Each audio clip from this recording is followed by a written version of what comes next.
नमस्कार दोस्तों, कैसे हैं आप सब। उम्मीद करता हूं कि आप सब लोग स्वस्थ होंगे और अपनी पढ़ाई में व्यस्त होंगे। तो दोस्तों चलिए फटाफट जुड़ जाते हैं। आज के जो हमारे लेक्चर है, आज हम अपने इस लेक्चर में साइटोलॉजी और जेनेटिक्स के प्रश्नों को लेकर के उपस्थित हैं। और आज के ऐसे प्रश्न हैं जो कि बहुत कन्फ्यूजन में आपको डालते हैं और आज के लेक्चर से आपका बहुत फायदा होने वाला। दोस्त चलिए देख लिया जाए। आज का हमारा यह साइटोलॉजी और जेनेटिक्स का दूसरा प्रश्न है। इसके पहले हमने 1 से 30 तक प्रश्नों को करा दिया था, बीच में थोड़ा सा स्टॉप किया था। तो आज यह हमारा जो है दूसरा लेक्चर है। तो चलिए देख लिया जाए अपने इस लेक्चर में। देखिए पहले पॉइंट प्रश्न में हमारा क्या कह रहा है। पहले प्रश्न में कह रहा है which of the following molecules move regularly from the nucleus to the cytoplasm. मतलब ये कह रहा है कि कोशिका अगर है दोस्त, कोशिका है तो साइटोप्लाज्म में यानी न्यूक्लियस से साइटोप्लाज्म में, यानी कह रहा है कि निम्नलिखित में कौन सा अणु नियमित रूप से केंद्रक से कोशिका द्रव्य में पारगमन करते हैं। केंद्रक से कहां, कोशिका द्रव्य में कौन से अणु पारगमन करते हैं, ऐसा कह रहा है। ठीक है, तो इसका जो राइट आंसर हो गया क्या, देखिए हम आपको बता दें, आप भी टेस्ट करिए, थोड़ा सा कमेंट करते रहिए और वीडियो को ज्यादा ज्यादा शेयर कर दीजिए दोस्त, ताकि ज़्यादा ज़्यादा संख्या हो तो हमें भी ऊर्जा मिलेगी, हमें ऊर्जा मिलेगी तो आपको मिलेगी। ठीक है, देखिए इसका जो राइट आंसर होगा वह क्या होगा, बिल्कुल ग्लाइकोजन होगा कि आरएनए होगा कि डीएनए होगा कि कोलेस्ट्रॉल होगा। और ये हिंदी और इंग्लिश दोनों वर्जन में है। तो इसका जो राइट आंसर हो जाएगा दोस्त वह है RNA. RNA is the right answer. ठीक है, इसका राइट आंसर आरएनए है। चलिए दूसरा प्रश्न क्या कह रहा है, दूसरे प्रश्न को देखते हैं। दूसरा प्रश्न कह रहा है कि change from purine to pyrimidine। ठीक है, प्यूरिन से किसमें, प्यूरिडीन में चेंज होना, अथवा फ्रॉम pyridine टू प्यूरिन। ठीक है, pyrimidine से प्यूरिन में। ठीक है, कह रहा है कि चेंज होना प्यूरिन से pyrimidine अथवा pyrimidine से प्यूरिन में, यह क्या कहलाता है। ठीक है, प्यूरिन से pyrimidine अथवा pyrimidine से प्यूरिन में परिवर्तन को क्या कहा जाता है। कह रहा है कि ट्रांसवर्जन कहा जाता है, ट्रांजिशन कहा जाता है, कि फ्रेम शिफ्ट कहा जाता है, कि रिवर्सन कहा जाता है, क्या कहा जाता है इसको दोस्त। ठीक है, इसका जो राइट आंसर है वह क्या होगा, बिल्कुल फटाफट देख लीजिए। ये साइटोलॉजी और जेनेटिक्स के ऐसे प्रश्न हैं जो कि आपको कंफ्यूजन में डालते हैं। मैं खुद कभी कभी कंफ्यूजन में हो जाता हूं दोस्त। ठीक है, कोई बात नहीं, मानो ही है। तो इसका जो राइट आंसर हो जाएगा वो हो जाएगा transversion. Transversion is the right answer. ठीक है, चलिए आज का अगला प्रश्न क्या कह रहा है, अगले प्रश्न की तरफ हम बढ़ते हैं। क्या है अगला प्रश्न दोस्त, उसको भी देख लिया जाए। देखिए अगला प्रश्न, देखिए ये थोड़ा सा 33 नंबर का क्वेश्चन है। इसका उत्तर केवल आपको बताना है दोस्त। ठीक है, इसका उत्तर केवल आपको बताना है। हम अपने अगले लेक्चर में इसका एक्सप्लेनेशन लेकर उपस्थित होंगे।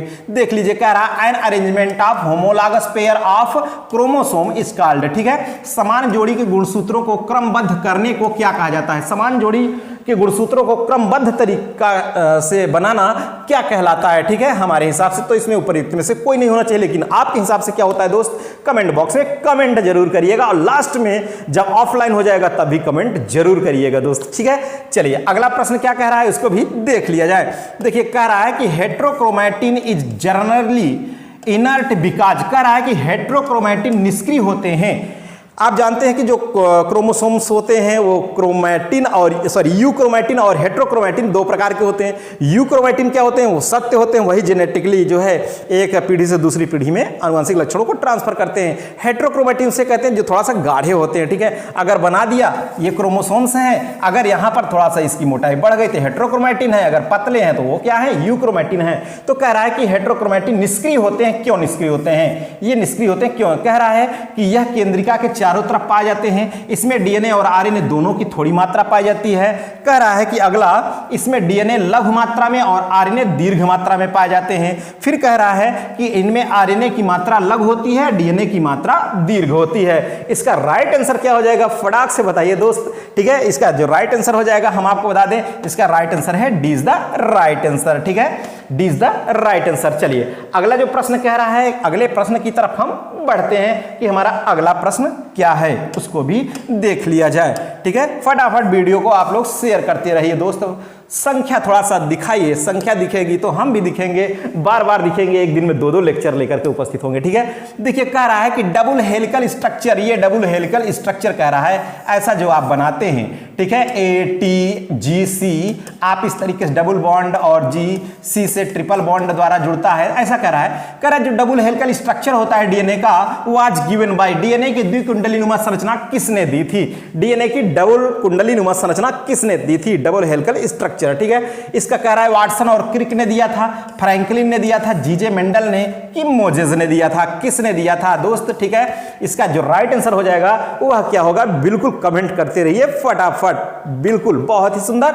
और इसका जो राइट आंसर हो जाएगा वो हो जाएगा Watson and Crick, Watson and Crick is the right answer. ठीक है, 35 नंबर का ए सही उत्तर है। चलिए अगला प्रश्न क्या कह रहा है उसकी तरफ हम बढ़ लेते हैं कि अगला प्रश्न क्या कह रहा है। देखिए अगले प्रश्न में हम आपको बता दें, कह रहा है ए लीथल एलिल कैन, ये घातक एलिल से हो सकता है, घातक एलिल से क्या हो सकता है ऐसा कह रहा है। ठीक है, कह रहा है cause death of an organism parenterally और एनी टाइम आफ्टर बर्थ, कह रहा प्राणी की जन्म के पहले या जन्म के किसी समय बाद मृत्यु हो सकती है अगर घातक एलिल आ गया। ठीक है, लीथल एलिल के कारण कह रहा है कि जन्म के पहले या जन्म के बाद भी मृत्यु हो सकती है।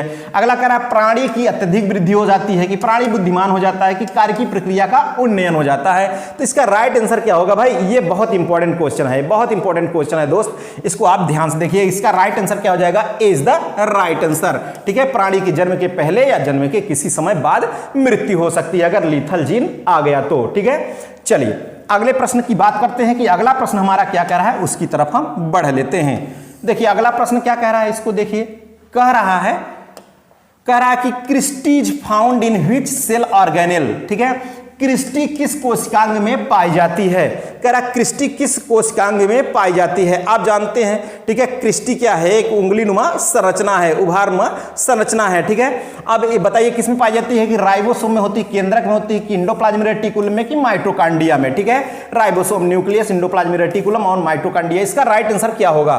ठीक है, क्रिस्टी किस में पाई जाती है, ये तो सभी लोग जानते हैं, सिंपल सा क्वेश्चन है। इसका राइट आंसर हो जाएगा माइटोकांड्रिया, माइटोकांड्रिया में होती है क्या, क्रिस्टी। ठीक है, माइटोकांड्रिया का आप लोगों ने स्ट्रक्चर भी कुछ इस तरीके से जब बनाए रहे होंगे तो आप देखे होंगे कि बस यही है उंगलीनुमा जो संरचनाएं हैं, ये क्या कहलाती है दोस्त, क्रिस्टी, और इस पे F1 कण होते हैं। ठीक है, चलिए अगला प्रश्न क्या कह रहा है, 38 नंबर का कह रहा है when one gene masks the expression of another non allele genes it is called as. ठीक है, जब एक जीन दूसरे नॉन एलिलिक जीन्स की अभिव्यक्ति को दबा देता है या ढक देता है तो इस प्रक्रिया को क्या कहा जाता है, तो इस प्रक्रिया को क्या कहा जाता है मेरे दोस्त। इसका राइट आंसर क्या होगा, देख लीजिए, मैंने बिल्कुल ऐसे प्रश्नों को इकट्ठा किया है जो कि बहुत ज्यादा इंपॉर्टेंट है दोस्त, जो कि बहुत ज्यादा इंपॉर्टेंट है। तो इसका राइट आंसर क्या हो जाएगा, इसका राइट आंसर हो जाएगा इपीस्टैटिस, इपीस्टैटिस इज द राइट आंसर। ठीक है, इसका जो सही उत्तर क्या है, इपीस्टैटिस कहलाती है। चलिए अगला प्रश्न क्या कह रहा है, अगले प्रश्न की तरफ हम बढ़ते हैं कि अगला प्रश्न क्या है दोस्त, उसको भी देख लिया जाए। देखिए प्रश्न नंबर 39 क्या कह रहा है, यहां पर भी देख लिया जाए। कह रहा है कि इन 80s ribosome RNA protein ratio is. ठीक है, कह रहा है 80s प्रकार का जो राइबोसोम होता है 80s प्रकार का, उसमें कह रहा है आरएनए और प्रोटीन, आरएनए और प्रोटीन का रेशियो क्या होता है ऐसा कह रहा है। ठीक है, 80s राइबोसोम में आरएनए और प्रोटीन का रेशियो अर्थात अनुपात क्या होता है, 80s राइबोसोम में आरएनए और प्रोटीन का अनुपात क्या होता है, कह रहा है 2:1, 1:2, 1:1, कितने का अनुपात होता है दोस्त। ठीक है, देखिए इसका जो राइट आंसर हो जाएगा क्या हो जाएगा, देख लीजिए कैसे प्रश्न आते हैं दोस्त। ठीक है, कैसे प्रश्न आते हैं, तो इसका जो राइट आंसर हो जाएगा वो हो जाएगा 1:1, 1:1 is the right answer C. अब आप देखिए, हम आपको बता दें, कुछ लोग सर्च करेंगे, नहीं आता तो आपके पास एक ही विकल्प है, आप किताब बहुत मुश्किल से ढूंढते हैं किताब में कि हमारा प्रश्न कहाँ मिल रहा है, आप तुरंत गूगल पे बोलते हैं, गूगल बताता है। तो देखिए कभी कभी हम आपको बता दें, बोलेंगे 2:1 पहले दिखाएगा, लेकिन आप उसमें 80s को देख लीजिएगा क्लियर से। ठीक है, इसका जो राइट आंसर हो जाएगा क्या, 1:1। ठीक है, अगला प्रश्न क्या कह रहा है, कह रहा है how many types of nitrogenous bases are found in nucleic acid. ठीक है, न्यूक्लिक अम्ल में कितने प्रकार के नाइट्रोजनी क्षार पाए जाते हैं, न्यूक्लिक अम्ल में कितने प्रकार के नाइट्रोजनी क्षार पाए जाते हैं ऐसा प्रश्न कह रहा है। ठीक है, कितने प्रकार के, कह रहा है 4 प्रकार के, 3 प्रकार के, 2 प्रकार के, की 5 प्रकार के, कितने प्रकार के नाइट्रोजनी बेस पाए जाते हैं। इसका जो राइट आंसर हो जाएगा वो क्या हो जाएगा दोस्त, इसका राइट आंसर है ए। ठीक है, 4 प्रकार के। ठीक है, कितने प्रकार के, 4 प्रकार के, प्यूरिन, पिरिमिडिन, ठीक है। अब इसमें भी जो है एडेनिन, ग्वानिन, साइटोसिन, थाइमिन 4 प्रकार के हैं, ठीक है, नाइट्रोजनी बेस। चलिए अगला जो प्रश्न है, अगले प्रश्न की तरफ बढ़ते हैं कि क्या कह रहा है 41 नंबर का क्वेश्चन, इसको भी देख लिया जाए। देखिए अगला कह रहा है कि क्राइडुचैट सिंड्रोम, मतलब कैट क्राई सिंड्रोम भी कहते हैं इसको, क्राइडुचैट सिंड्रोम को, इज काज्ड ड्यू टू, मतलब क्राइडुचैट सिंड्रोम बिल्ली की तरह आवाज करने वाला सिंड्रोम का कारण होता है, ठीक है। बिल्ली की तरह कुछ लोग ऐसे बोलते करते हैं ना, जैसे बोल रहे थे म्याओ म्याओ, बिल्ली की तरह बोलेंगे बाबू बाबू बाबू इस तरीके से बोलते हैं, ठीक है। क्राइडुचैट सिंड्रोम, इसमें कोई हंसने वाली भी बात नहीं, लेकिन मैं भी हंस दिया तो कोई बात नहीं दोस्त। कराई किसके कारण होता है? कह रहा है कि फिफ्थ गुणसूत्र के छोटी भुजा का विलोपन होने के कारण, फिफ्थ गुणसूत्र के छोटी भुजा का द्विगुणन होने के कारण, सेवेंथ गुणसूत्र के बड़ी भुजा का प्रतिलोमन होने के कारण, फिफ्थ गुणसूत्र के छोटी भुजा का ट्रांसलोकेशन होने के कारण। नहीं समझ में आ रहा तो इंग्लिश देख लीजिए। कह रहा है कि deletion of a short arm of fifth chromosome, duplication of short arm fifth chromosome, inversion of long arm of seventh chromosome और translocation of short arm of fifth chromosome, ठीक है। तो इसका जो राइट आंसर क्या हो जाएगा देख लीजिए दोस्त। ऐसे ही प्रश्न आपको सिलेक्शन दिलाते हैं, ठीक है, ऐसे प्रश्नों द्वारा आपका सिलेक्शन होता है। तो इसका जो राइट आंसर हो जाएगा वह क्या हो जाएगा? इसका राइट आंसर है ए नंबर, ठीक है, deletion of a short arm of fifth chromosome, ठीक है। ध्यान रखिएगा कि 5वें गुणसूत्र के छोटी भुजा का विलोपन होने के कारण क्राइडुचैट सिंड्रोम का कारण होता है। देखिए 42 नंबर का क्वेश्चन क्या कह रहा है, 42 नंबर का क्वेश्चन क्या कह रहा है? कह रहा है sickle cell anaemia. Sickle cell anaemia में क्या होता है कि हंसिया आकार के जो है आरबीसी हो जाते हैं सिकल सेल एनीमिया में, ठीक है। इज काज ड्यू टू, किसके कारण सिकल सेल एनीमिया होता है? सिकल सेल एनीमिया होने का प्रमुख कारण क्या है? कह रहा है ट्रांसलोकेशन है कि डुप्लीकेशन है कि पॉइंट म्यूटेशन है कि ट्रांसक्रिप्शन है? क्या है सिकल सेल एनीमिया होने का कारण, ठीक है, ऐसा कह रहा है। तो इसका जो राइट आंसर क्या होगा भाई? इसका राइट आंसर क्या हो जाएगा? सिकल सेल एनीमिया किसके कारण होता है, ठीक है, डुप्लीकेशन, पॉइंट म्यूटेशन, ट्रांसक्रिप्शन और ट्रांसलोकेशन। इसका जो राइट आंसर है वह क्या है? फटक से कमेंट कर दीजिए। तो हम आपको बता दें दोस्त, इसका राइट आंसर क्या हो जाएगा? Point mutation. Point mutation is the right answer, ठीक है। एक बात और बता दे कि ऐसा ना सोचिए कि गलती हमसे नहीं हो सकती, गलती देखिए केवल ईश्वर से नहीं हो सकती, ईश्वर से भी कभी कभी गलती हो जाती है, क्योंकि ईश्वर जब बनाने बैठते हैं ना, मानव को बनाने बैठते हैं, जैसे मान लीजिए कि हम ही को बनाने लगे ब्रश से, अब आँख बनाने लगे, कहीं ब्रश से ज़्यादा यहाँ चू गया तो यहाँ रंग बढ़ जाएगा, तो कहेंगे तो तिल हो गया बड़ा सा, यहाँ पर थोड़ा सा गुचमुचिया गया तो कहेंगे कि अरे एक ठो आँख ही नहीं है, एक ही आँख है, समझ रहे हैं, यहाँ हो गया तो होठ ही बड़े हो जाएंगे, मतलब हो सकता है, ऐसा नहीं है, ठीक है। तो कभी कभी हो जाए तो इससे आप लोग बहुत प्रोपोगंडा नहीं करिएगा, समझ रहे हैं। हम देखते हैं उसका बात का जो है बतंगड़ बना देते हैं, तो ऐसी कोई बात नहीं है, देख लीजिए। लेकिन हाँ 99% 99 जो है श्योर होकर के ही आपको क्वेश्चन कराते हैं, ठीक है। देख लीजिए अगला जो प्रश्न है 43 नंबर का, 43 नंबर का क्वेश्चन क्या कर रहा है उसको भी देख लिया जाए। 43 क्वेश्चन देखिए, ये है 43 नंबर का क्वेश्चन। कह रहा है which of the following statements is true about leukaemia. देखिए ल्यूकीमिया के बारे में सत्य कथन क्या है, ल्यूकीमिया के बारे में सत्य कथन क्या है, ऐसा कह रहा है भाई, ठीक है। ल्यूकीमिया के बारे में कह रहा है यह अस्थि मज्जा का कैंसर है, अस्थि बोन मैरो का यह कैंसर है, कह रहा है it is the cancer of bone marrow. ये बात तो सही है, ल्यूकीमिया, ठीक है। सार्कोमा और कार्सिनोमा और ल्यूकीमिया 3 प्रकार के जो कैंसर होते हैं, तो ये जो ल्यूकीमिया है क्या है? बोन मैरो का एक कैंसर है, ठीक है, बात सही है। और अगला कह रहा है कि यह 22वें और 9वें गुणसूत्र के पारस्परिक स्थानांतरण की वजह से होता है, ऐसा कह रहा है। तो बिल्कुल ये भी सही है, ठीक है, हमारे हिसाब से यह भी सही है। तो इसका जो राइट आंसर है बोथ ए एंड बी, ठीक है, सी। इसका राइट आंसर क्या हो जाएगा दोस्त? सी, ए और बी दोनों सत्य हैं, ठीक है। चलिए अगला जो प्रश्न कह रहा है, अगले प्रश्न की तरफ भी हम बढ़ लेते हैं। देखिए आज हमने 2 प्रश्नों को छोड़ा था आपके लिए, तो ये दूसरा प्रश्न है, इसका भी आंसर नहीं बताऊंगा, अब आप जो भी समझ लीजिए, ठीक है। कि अब कुछ लोग सोचेंगे, कहेंगे कि गुरुजी तो अभी नहीं कर रहा है, लेकिन हाँ अगले लेक्चर में मैं आपको इसका एक्सप्लेनेशन दूंगा। हाँ तब तक अगर आपके पास इसका सटीक आंसर है तो आप बिल्कुल PDF यानी प्रूफ के साथ आप सेंड कर सकते हैं टेलीग्राम चैनल पर, ठीक है। तो आप हमसे टेलीग्राम पर भी जुड़ सकते हैं, जिसका लिंक मैंने दे रखा है डिस्क्रिप्शन बॉक्स में अपने, ठीक है। तो देखिए क्या कह रहा है, which of the following statement is true, ठीक है, इसमें से निम्नलिखित कथनों में से कौन सत्य है? कह रहा है यहाँ सुजीवन की मनुष्य जात का सुधार पर्यावरणीय परिस्थितियों में सुधार करके करना होता है, यूफेनिक्स जन्मजात रोगों का अध्ययन एवं उनका उपचार होती है, सुजन की सुजन ने कि मनुष्य जात का वंशानुगत सुधार करना होता है और कह रहा उपयुक्त सभी सत्य है। तो बताइए इसमें से इसका राइट आंसर क्या होगा भाई। इंग्लिश भी आप देख लीजिए अगर आपको कहीं दिक्कत हो रही है, ठीक है। देखिए हमारे हिसाब से हम आपको बता दें, हमारे हिसाब से तो ये उपयुक्त तो सभी होना चाहिए। बताइए क्यों मैं कह रहा हूं कि क्योंकि एक दो लोगों का कमेंट मैं देखता हूं तो बहुत खुराफात टाइप के करते हो आप लोग, ठीक है, और लिखते हैं कि सर ऐसा है, आप भी थोड़ा सा अनुमान बता दीजिए। लो भैया अनुमान बता दीजिए। और इसका आंसर जो मान रहा है भाई, इसका आंसर कहीं जो माना जा रहा है वो सी माना जा रहा है। अब बताइए क्या होगा, ठीक है, तो आप भी बता दीजिए इसको। चलिए 45 नंबर क्वेश्चन की तरफ बढ़ते हैं। क्या कह रहा है 45 नंबर का क्वेश्चन। देखिए 45 नंबर के क्वेश्चन की तरफ अगर हम बढ़ें तो कह रहा है who is sufferer of Turner syndrome. Turner syndrome का पीड़ित कौन होता है। टर्नर सिंड्रोम का पीड़ित कौन होता है, ऐसा प्रश्न कह रहा है कि टर्नर सिंड्रोम का पीड़ित कौन होता है, ठीक है। इसका जो राइट आंसर है वह क्या होगा। बिल्कुल ये तो आप ध्यान दे ही लीजिए, बहुत ज्यादा इंपॉर्टेंट है दोस्त, ठीक है।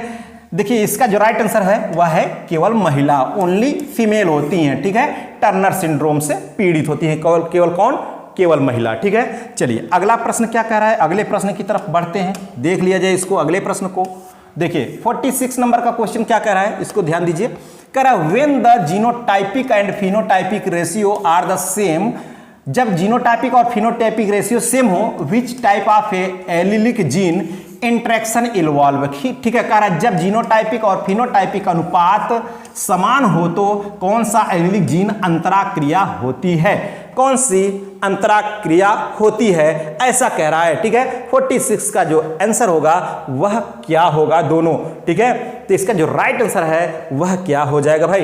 तो दोनों अगर हैं भाई, दोनों अनुपात समान है तो एलिलिक जीन अंतरक्रिया क्या होगी, क्या होगी भाई, फटाक से बताते रहिए, ठीक है। इसका देखिए इसका जो राइट आंसर हो जाएगा वह हो जाएगा कोडोमिनेंस। क्या हो जाएगा भाई, कोडोमिनेंस। और हाँ एक बात और बता दें आप लोगों को, एक ही दिन आप लोगों ने बहुत दिल खुश कर दिया था, ठीक है, और बहुत मैं खुश हुआ था, ठीक है। लेकिन हाँ आज भी वही खुशी आप दिला दीजिए भाई, शेयर कर दीजिए और संख्या थोड़ा सा बढ़ा दीजिए, तो देखिए इसका रंग ढंग चाल ढाल सब बदल जाएगा, सब कुछ बदलेगा, तो आप भी बदलेंगे और आपका सिलेक्शन भी होगा मेरे दोस्त, सिलेक्शन भी होगा। लेकिन हाँ हौसलों को हमेशा जिंदा रखिएगा, क्योंकि हौसले बुलंद हों तो आंधियों में चिराग जलता है दोस्त, हौसलों से ही सब कुछ होता है, ठीक है।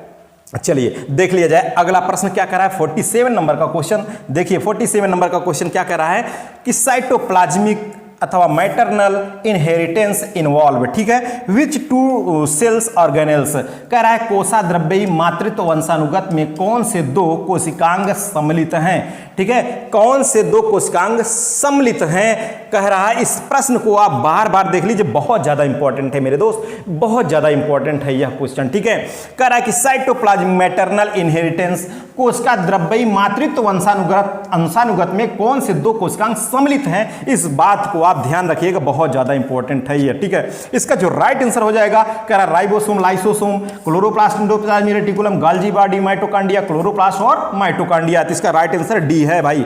क्या है इसका right answer, D is the right answer, chloroplast और माइटोकॉन्ड्रिया, ठीक है। चलिए अगला प्रश्न क्या कह रहा है, अगले प्रश्न की तरफ भी हम बढ़ लेते हैं कि अगला प्रश्न क्या कह रहा है, ठीक है। देखिए 48 नंबर का क्वेश्चन कह रहा है, यहां ध्यान दीजिए, कह रहा है when x upon A ratio, ठीक है, x और a का ratio in Drosophila is 1 sex will be, ठीक है। कह रहा है कि ड्रोसोफिला में जब x अपान a का अनुपात 1 होता है, x अपान a का अनुपात कितना होता है, 1 होता है, तो लिंग क्या होगा।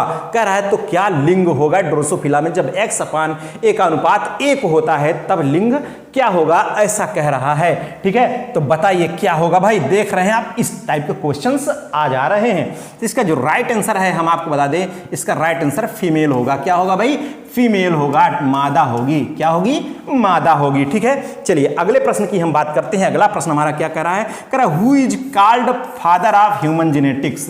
मानव आनुवंशिकता का जनक किसे कहा जाता है। भाई मानव आनुवंशिकता का जनक किसे कहा जाता है, और कई लोगों के कमेंट भी बिल्कुल शुरू हो जाते हैं तड़ातड़िए, देखिए फटाफट कमेंट आ रहे हैं। लेकिन हाँ ऐसे ही प्रश्न तो आते हैं भाई, कंफ्यूजन वाले प्रश्न आते ही हैं। तो देख लीजिए इसका राइट कह रहा है ग्रेगर जर्मेंडल होगा, कि विल्सन एंड स्टीवंस होगा, कि आर्चिबाल्ड और गैराड होगा, कि एमसी क्लंग होगा। क्या होगा भाई, मैकलंग होगा, कि आर्चिबाल्ड गैराड होगा, विल्सन और स्टीवंस होगा, ग्रेगर जॉन मेंडल। ये देखिए कि सही भी लोगों का ग्रेगर जॉन मेंडल आ रहा है, लेकिन नहीं दोस्त, आप ध्यान रखिए ग्रेगर जॉन मेंडल ने किस पर प्रयोग किया था, इन्होंने पाइथन सिस्टम पर प्रयोग किया था, प्लांट पर, और उससे संबंधित अपना सारा का सारा नियम दे रखा था। यहां पूछ रहा है क्या, मानव आनुवंशिकता को जनक, मानव आनुवंशिकता का जनक किसे कहा जाता है, मानव आनुवंशिकता का, ठीक है। तो हम आपको बता दें ग्रेगर जॉन मेंडल नहीं होंगे भाई, अगर हाँ होंगे तो आप प्रूफ के साथ उसका पीडीएफ भी पंच कर दीजिएगा। और हम आपको बता दें किसी जो है बिल्कुल जो मान्य बुक हो उसी को आप लगाइएगा। इसका राइट आंसर क्या होगा, आर्चिबाल्ड गैरार्ड, ठीक है, Archibald Garrod C is the right answer. मानव आनुवंशिकता का जनक कहा जाता है इसको, ठीक है। अगर केवल आनुवंशिकता का जनक कहा जाए तब ग्रेगर जॉन मेंडल हो जाते हैं, नाम न लिया जाए तो, क्योंकि सुपीरियर है भाई, सबसे पहले यही आए थे, ठीक है। चलिए अगला प्रश्न क्या रहा है, 50 नंबर का क्वेश्चन क्या कह रहा है उसको भी देख लिया जाए। 50 नंबर के क्वेश्चन को देखिए, 50 नंबर का क्वेश्चन थोड़ा अच्छा ज्यादा लंबा चौड़ा लिखा हुआ है। कह रहा है which statement is are true about Barr body, Barr body के संदर्भ में कौन सा कथन सत्य है, ऐसा कह रहा है। कह रहा है बार बॉडी के संदर्भ में कौन सा कथन सत्य है, ऐसा कह रहा है, ठीक है। बार बॉडी के संबंध में कह रहा है यह केवल एक्स गुणसूत्र की निष्क्रियता है, यह केवल एक्स गुणसूत्र की बेहतरीन ढंग से निष्क्रियता से होता है। बार बॉडी की संख्या एक्स गुणसूत्रों की संख्या से एक कम होती है। बार बॉडी के संदर्भ में उपयुक्त सभी सत्य हैं। तो इसका जो राइट आंसर है वह क्या हो जाएगा भाई, 50 नंबर का क्वेश्चन का आंसर क्या हो जाएगा, ठीक है। तो हम आपको बता दें इसका जो राइट आंसर होगा, it is the inactivation of x chromosome only, ठीक है। बार बॉडी के संदर्भ में ए इज द राइट आंसर, ठीक है, ए इज द राइट आंसर, ठीक है। चलिए अगला प्रश्न क्या कह रहा है, अगले प्रश्न की हम बात कर लेते हैं कि अगला प्रश्न हमारा क्या कह रहा है, उसको भी देख लिया जाए। देखिए 51 नंबर का क्वेश्चन क्या कह रहा है, इसको भी देखते हैं। कह रहा है कि genes present on Y chromosome are called, यानी कह रहा है कि वाई गुणसूत्र पर उपस्थित जीन्स क्या कहलाता है। वाई गुणसूत्र पर, जैसे एक्स गुणसूत्र वाई, तो वाई गुणसूत्र पर उपस्थित जीन्स को क्या कहते हैं, ऐसा कह रहा है होलैंड्रिक जीन कहते हैं, या आधारभूत जीन कहते हैं, प्लियोट्रॉपिक जीन्स कहते हैं, प्लियोट्रॉपिक की पॉलीजेनिक जीन्स कहते हैं। Holandric genes, basic genes, pleiotropic genes, polygenic genes क्या कहलाता है अगर वाई गुणसूत्र पर उपस्थित है वह जीन, तो उसे क्या कहेंगे। इसका जो राइट आंसर है वह क्या हो जाएगा भाई, फटाफट आप आजमाते रहिए, आपकी तैयारी कितनी है, और ऐसे प्रश्नों को भी देखते रहिए, बहुत दमदार प्रश्न है दोस्त, ठीक है। इसका राइट आंसर क्या हो जाएगा, होलैंड्रिक जीन्स, क्या हो जाएगा दोस्त, holandric genes is the right answer, ठीक है। चलिए अगला प्रश्न क्या कह रहा है, अगले प्रश्न को भी देख लिया जाए। थोड़ा हट्टा कट्टा मोटा ताजा है ये प्रश्न, देख रहे हैं पूरा कितना बड़ा सा लंबा सा। ऐसे प्रश्नों को देखकर आप घबराइएगा नहीं कि लिख पढ़ गया है बड़ा सा तो कह दीजिए कि अरे गुरुजी तो उबे नहीं करेगा, बाप रे बाप ये तो बड़ा भाई हो गया, ऐसा नहीं सोचिएगा, ठीक है। हमने बताया कि इसके ऊपर आपको हावी हो जाना है। तो देख लीजिए इसका प्रश्न का उत्तर क्या होगा। कह रहा है if a colour blind man marriage a women who is normal but carries this trait the progeny would be, ठीक है। हिंदी में देख लीजिए साफ साफ करा, यदि एक वर्णांध पुरुष एक ऐसी महिला से विवाह करता है, कैसा पुरुष, वर्णांध पुरुष एक ऐसी महिला से विवाह करता है जो सामान्य है, मतलब महिला कैसी है, सामान्य है, और पुरुष कैसा है, वर्णांध है, लेकिन इस लक्षण के लिए वाहक है, ठीक है, लेकिन इस लक्षण के लिए वाहक है, उनकी होने वाली संतान होगी। अब भाई उसकी होने वाली संतान कैसी होगी, कह रहा है कि सभी सामान्य महिलाएं लेकिन इस लक्षण की वाहक होंगी, ठीक है, सभी सामान्य महिलाएं होंगी लेकिन इस लक्षण की वाहक होंगी। कह रहा सभी पुरुष और 50% महिलाएं वर्णांध होगी, सभी महिलाओं 50% पुरुष वर्णांध, 50% पुरुष 50% महिलाएं वर्णांध होगी। तो इसका राइट आंसर क्या हो जाएगा, ठीक है, इसका राइट आंसर क्या हो जाएगा भाई। ऐसे भी प्रश्न आते हैं, आप ध्यान दे लीजिए, हो सकता है यही प्रश्न न फंस जाए, ठीक है, कि एक वर्णांध पुरुष की शादी एक सामान्य महिला से कराई जाती है लेकिन इस लक्षण के लिए वाहक है, ठीक है।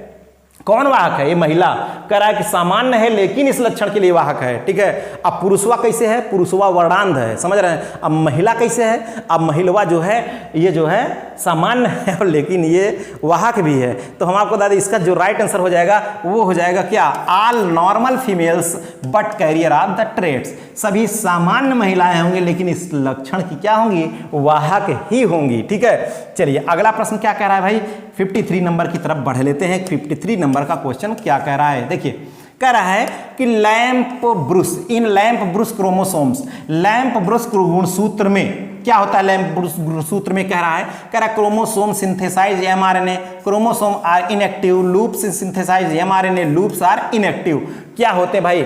इसका जो राइट आंसर है वह क्या होगा, फटाफट आप लोग बता ही दीजिए। ठीक है, चलिए हम आपको तेजी से थोड़ा सा लेकर चलते हैं, क्योंकि हम आपको बता दें टाइम नहीं वेस्ट करना चाहते दोस्त। तो इसका जो राइट आंसर हो जाएगा वह हो जाएगा लूप्स सिंथेसाइज्ड एमआरएनए। ठीक है, लूप यानी पास एमआरएनए संश्लेषित करते हैं। ठीक है, इसका राइट आंसर क्या हो जाएगा, सी इज द राइट आंसर। अगला प्रश्न क्या कह रहा है, 54 नंबर का क्वेश्चन कह रहा है Klinefelter syndrome. Klinefelter syndrome is caused by presence of, यानी जो क्लीनफेल्टर सिंड्रोम होता है किसकी उपस्थिति के कारण होता है, ऐसा कह रहा है। क्लीनफेल्टर सिंड्रोम किसकी उपस्थिति के कारण होता है? सिंड्रोम से भी क्वेश्चन आने ही आने हैं भाई, बहुत ज्यादा इंपॉर्टेंट है। कह रहा है क्लीनफेल्टर सिंड्रोम किसके उपस्थिति कारण होता है? कह रहा है 45 autosome and 1X chromosome, 44 autosome and XXY chromosome, 2X and 2Y chromosome, 2Y chromosome only. तो इसका राइट आंसर क्या हो जाएगा? क्लीनफेल्टर सिंड्रोम होने का कारण उपस्थित है बी नंबर 44 ऑटोसोम एवं XXY क्रोमोसोम। ठीक है, 44 ऑटोसोम एवं XXY chromosome is the right answer. ठीक है, चलिए अगला जो प्रश्न हमारा है, अगला प्रश्न क्या कर रहा है उसकी तरफ भी बढ़ लेते हैं, देख लेते हैं कि अगला प्रश्न हमारा क्या कह रहा है। देखिए 55 नंबर का क्वेश्चन कह रहा है, देखिए जरा, कह रहा है कि cancer causing genes are called as, cancer उत्पन्न करने वाले जीन क्या कहलाते हैं? ऐसे जीन जो कैंसर उत्पन्न कहलाते हैं, कैंसर उत्पन्न करते हैं, ऐसे जीन्स को क्या कहते हैं भाई?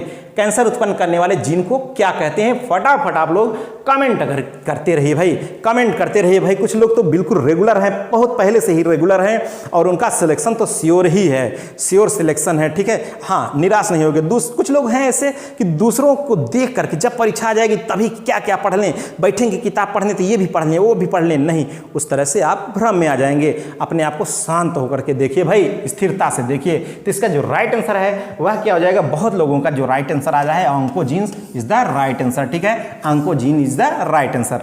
अगला प्रश्न क्या कह रहा है, 56 नंबर का कह रहा है cancer of epithelial cell is called. ठीक है, इपिथेलियल कोशिका के कैंसर को क्या कहा जाता है? इपिथेलियल कोशिका के कैंसर को क्या कहा जाता है, ऐसा पूछ रहा है। ठीक है, 56 नंबर का क्वेश्चन कह रहा है इपिथेलियल कोशिका के कैंसर को क्या कहा जाता है? लिम्फोमा, सार्कोमा, माइलोमा, कार्सिनोमा, क्या कहा जाता है भाई?